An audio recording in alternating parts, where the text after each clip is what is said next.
एक और बड़ी इंटरेस्टिंग बात मैं आपको बताता हूं, जहां मैं तहरीक इंसाफ पे तनकीद कर रहा हूं ना, वहां मैं इनकी तारीफ भी करता हूं। बड़ी मजेदार, तहरीक इंसाफ की हुकूमत की सबसे ज्यादा जो मंजी ठोकता है ना, वो पाकिस्तान तहरीक इंसाफ का ही कारकुन ठोकता है।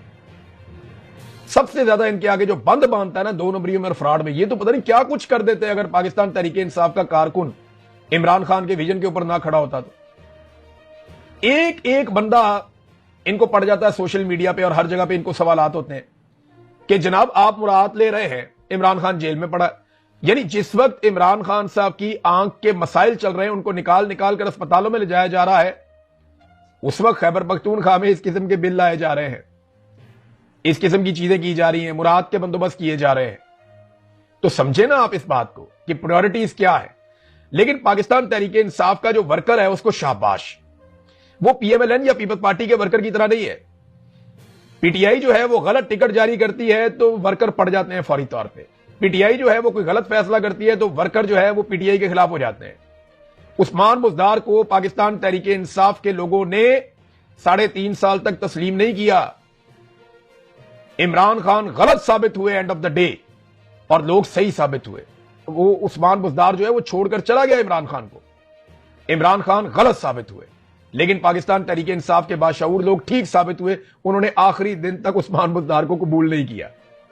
कितनी मजेदार बात है। तो ये मुराद वाला खेल कोई नया नहीं है, ये पुराना है। आपको याद होगा उस्मान बुज़दार ने भी इसी तरह की कार्रवाइयां डालने की कोशिश की थी। ये एक बिल तब भी लेकर आए थे पंजाब के अंदर कि जनाब हर साबिक वजीर आला को फलानी फलानी मुराद मिलेंगी, अगर उसका लाहौर में घर नहीं है तो उसको घर दिया जाएगा और जीओआर के अंदर उसको फला फला अलाउंस भी दिया जाएगा। तो उस वक्त भी पाकिस्तान तहरीक इंसाफ ने बहुत चित्रोल की थी उस्मान बुज़दार की। मीडिया तो चुप ही रहता है।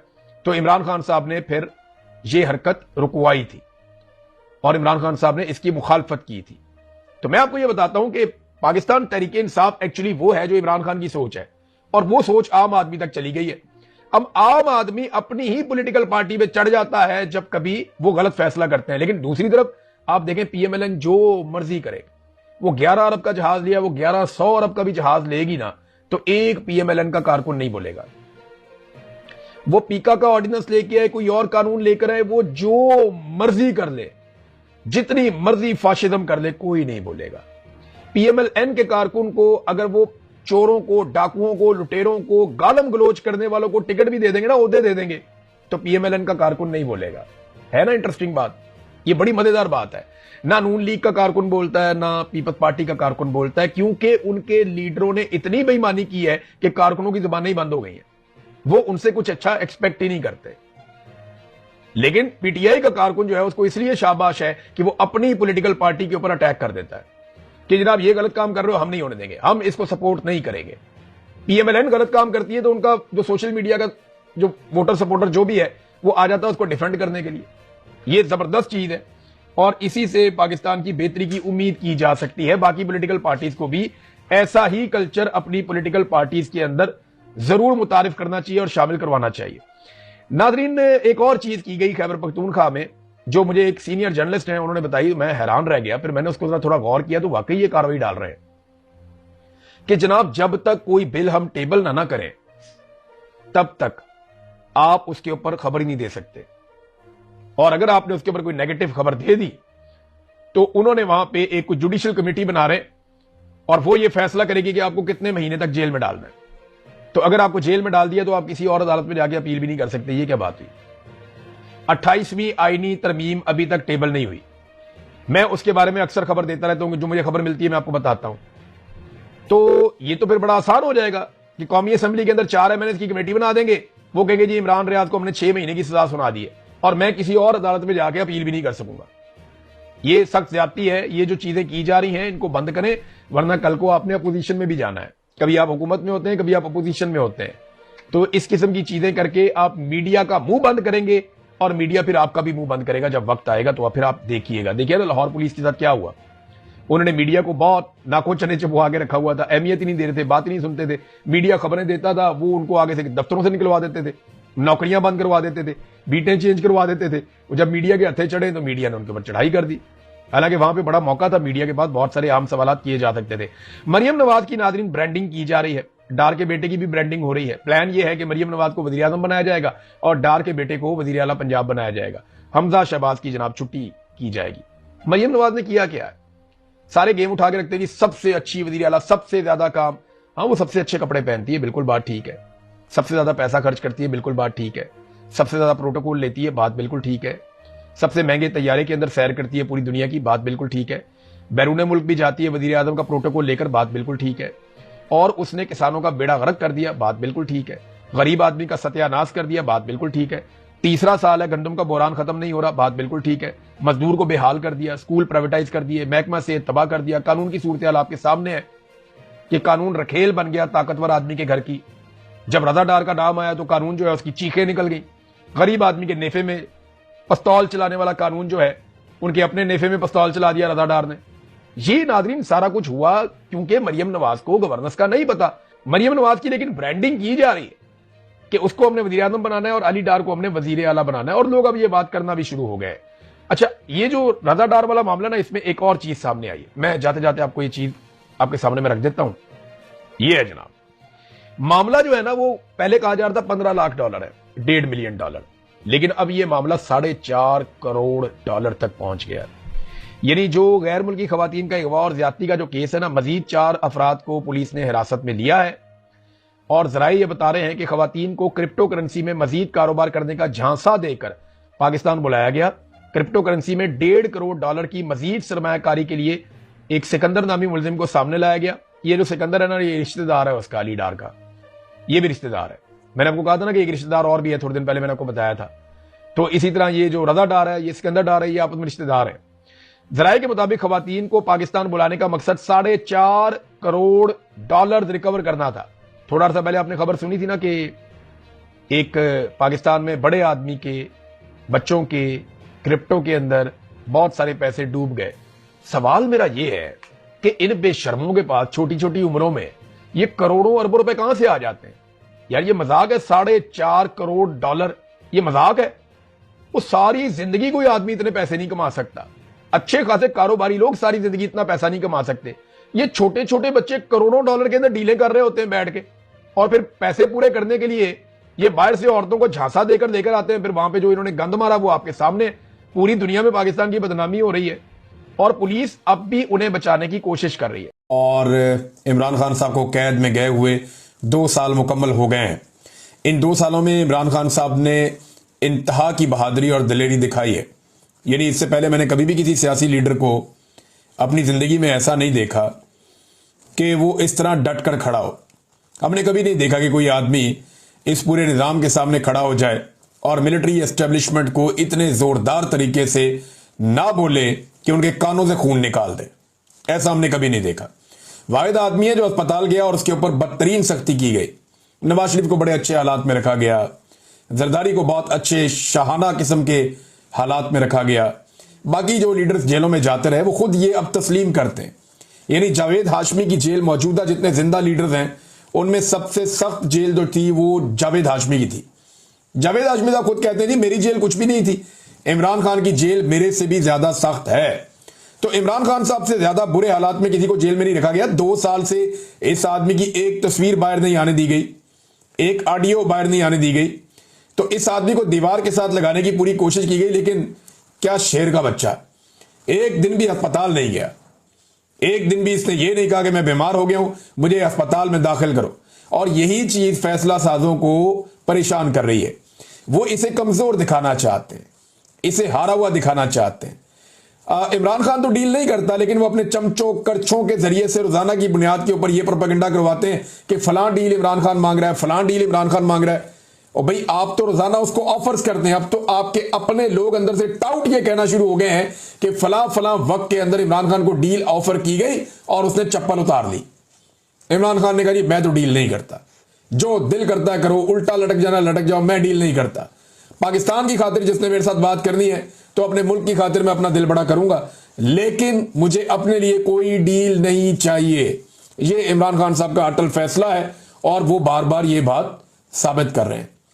इमरान खान साहब की मिसाल ऐसे है कि जैसे कोई आदमी अंधेरे से लड़ रहा है, वो रोशनी कर सके या ना कर सके, वो अंधेरे के साथ सुलह नहीं करेगा।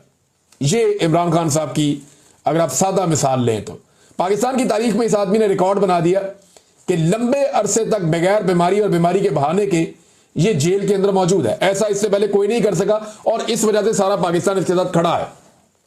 आज 5 अगस्त वाले दिन पूरे पाकिस्तान ने साबित किया कि इमरान खान पाकिस्तान का सबसे रेलिवेंट आदमी है। जेल में बैठा हुआ शख्स पाकिस्तान का सबसे कीमती और सबसे इंपॉर्टेंट आदमी है। यानी ना कोई फील्ड मार्शल इतना अहम है, ना कोई सदर इतना अहम है, ना कोई वजीर आजम इतना अहम है, ना किसी और ओहदे में बैठा हुआ कोई शख्स इतना अहम है, किसी और सियासी जमात का कोई सरबराह इतना अहम नहीं है जितना एक आदमी अवाम की नजर में अहम है जो जेल में बैठा हुआ है। अगर किसी को यकीन नहीं आता तो इमरान खान के मुकाबले में पाकिस्तान के किसी भी हल्के से इमरान खान एक बंदे को ड्यूटी लगा देना कि ये वाला वो बंदा है जिसको आपने वोट डालने हैं, तो ये सारे मिलकर भी इलेक्शन लड़ लें, इमरान खान के उस बंदे के मुकाबले में इलेक्शन नहीं जीत सकते अगर फेयर एंड फ्री इलेक्शन हो तो नाजरीन, ये सबने अपनी अपनी बदकिस्मती, अब इन सब की बदकिस्मती है, इररेलेवेंट हो गए, रेलिवेंट ही नहीं है। इदारों के अंदर बैठे हुए लोग कोई रेलिवेंसी नहीं है, ओहदों के ऊपर बैठे हुए, हुकूमत के अंदर बैठे हुए लोग कोई रेलिवेंसी नहीं है। रेलिवेंसी किसकी है? कोई टॉक शो उठा ले। रेलिवेंसी किसकी है? कोई आप सोशल मीडिया उठा ले। रेलिवेंसी किसकी है? आप इंटरनेशनल या नेशनल कोई भी एक मामला उठाएं, आपको पता चलता है इमरान खान इंपॉर्टेंट है। और इमरान खान की इंपॉर्टेंस इतनी ज्यादा है कि ये सारे अपनी अपनी अहमियत इकट्ठी भी कर लेना तो वो उसका 5% भी नहीं बनती। तो आज तो इमरान खान का तोती बोल रहा है और उसके पीछे जो सबसे बड़ी वजह है कि उसने 70 साल से पाकिस्तान पर मुसल्लत जो जाबराना निजाम है उसको चैलेंज कर दिया। इमरान खान ने उसके सामने सरेंडर नहीं किया। रऊफ क्लासरा साहब हमारे मीडिया के साथी हैं, वो ये कह रहे थे कि मैं इमरान खान की जगह होता तो मैं नोट लिखता, एक चीज लिखता और मैं उसमें कहता जी मैं 9 मई को अंदर था, जो मेरी पार्टी ने की, मैं माफी चाहता हूं, तो मामला खत्म करता। रऊफ क्लासरा साहब 70 साल से माफिया ही तो मांग रही है ये कौम। अभी भी हम सारे सहाफी क्या कर रहे हैं? जो जुल्म कर रहा है, जबर कर रहा है, फस्तायत कर रहा है, मार रहा है सबको, उसको बुरा नहीं कहते। जिसे मार पड़ रही है उसे हम कहते हैं कि तुम सुलह कर लो। जो कमजोर है, जिसको मार पड़ रही है, जिसके साथ ज्यादती हो रही है, यानी यही नवाज शरीफ को भी मशवरे दिए गए, यही मशवरे जरदारी को दिए गए, यही मशवरे बेनजीर को और जुल्फिकार जी भुट्टो को भी दिए गए। तमाम फातिमा जिन्ना को भी ऐसे मशवरे देने वाले लोग होंगे। आज इमरान खान को भी वही मशवरे दे रहे हैं। भाई कोई तो खड़ा हो जाए इस जुल्म के साथ, इस जबर के सामने, और हर जगह पे ऐसे लोग होने चाहिए जो जुल्म और जबर का सामना करें और उनके सामने डटकर खड़े हो जाएं। जैसे मैं बड़े फख्र से कह सकता हूं, शायरों के अंदर एक शायर है अहमद फरहाद, वो डटकर खड़ा हो गया। उसने कहा मैं हार नहीं मानता, मैं तुमसे माफी नहीं मांगूंगा, मैं तुम्हारे सामने नहीं झुकूंगा, मेरे घुटने जमीन पर नहीं लगेंगे। खड़ा हो गया, डट गया, शेर का बच्चा। आप उसको मिले, आपको लगता है कि बिल्कुल मासूम आदमी, आम आदमी है, बड़े नरम दिल वाला, लेकिन कैसा अल्लाह ताला ने उसके अंदर जिगरा रखा। तो इमरान खान सारे नहीं बन सकते। वो डट गया इस निजाम के सामने और उसने साबित किया कि वो पाकिस्तान का सबसे रेलिवेंट आदमी है। नाज़रीन, पंजाब में जो जबर और फस्तायत है उसके बावजूद पंजाब ने जो है वो कमाल किस्म की मुजामत की है। आलिया हमजा जो छोटे छोटे प्रोग्राम्स कर रही थी, मुख्तलिफ जगहों पर जाकर अपने बंदे पाकिस्तान तहरीके इंसाफ के उनको मोटिवेट कर रही थी और नए ओहदेदार आ रहे थे, उसका इंपैक्ट नजर आया। हमने देहातों की सतह में देखा, बड़ी बड़ी रैलियां निकली, यानी शहरों से ज्यादा देहातों में बड़ा काम हुआ है पंजाब के अंदर। बहुत सारे लोगों ने बहुत सारे इलाकों में, यानी अगर आप गिनती करें तो सैकड़ों जगह पे पंजाब में बड़ा शानदार एहतजाज किया पाकिस्तान तहरीके इंसाफ ने। बेशुमार गिरफ्तारियां हुई, पुलिस वालों ने गाड़ियां तोड़ी, खवातीन को गिरफ्तार किया, खवातीन को घसीटने की और गिरफ्तार करने की जो वीडियोज है, फिर आईजी कहता हमें गालियां ना दो। भाई खवातीन को सड़कों पर घसीट रहे हैं, गिरफ्तार कर रहे हैं मर्द हजरात और उनके साथ जबरदस्ती कर रहे हैं, बच्चों को और औरतों को मारा जा रहा है। पिछले कई दिन से चादर और चार दीवारी का तकद्दुस पामाल कर रहे हैं। जब ये सारा कुछ किया जा रहा है तो लोग फिर पुलिस को क्या करेंगे? दुआएं तो नहीं देंगे, बददुआएं ही देंगे ना। तो वो बददुआएं दे रहे हैं पुलिस को और ये लगनी है पुलिस को, जो हरकतें वो लोगों की माओ बहनों के साथ कर रहे हैं। बहरहाल पंजाब ने साबित किया कि कमाल रेजिलियंस है पाकिस्तान तहरीके इंसाफ में या पाकिस्तान की अवाम में जो इमरान खान को इस वक्त सपोर्ट कर रही है। अब ये कोई मुसल्ला विंग तो है नहीं, है पाकिस्तान की अवाम है, ये कोई बंदूकें लेके तो चढ़ नहीं जाएंगे। लेकिन जहां जहां इन्हें मौका मिला, इन्होंने रियासती जबर के सामने जबरदस्त मुकाबला किया है। पुरअमन एहतजाज ही कर सकते हैं, वो उन्होंने जबरदस्त किया। तो पंजाब तो छा गया। पंजाब ने, यानी अगर आप ये कहें कि इस एहतजाज में कितने नंबर लिए हैं, तो पंजाब ने जो तंजीम है पाकिस्तान तहरीके इंसाफ की, उनके जो लोग हैं, उन्होंने जबरदस्त काम किया। यानी ये पासिंग मार्क्स नहीं है, ये तो बड़े फर्स्ट डिवीजन में इन्होंने पास किया। जबरदस्त इन्होंने पंजाब में एहतजाज किया। हां, ये जरूर है कि जो पब्लिक से एक उम्मीद है कि किसी दिन वो सारे ही निकल आएंगे, ये मामला जा तो उसी तरफ रहा है।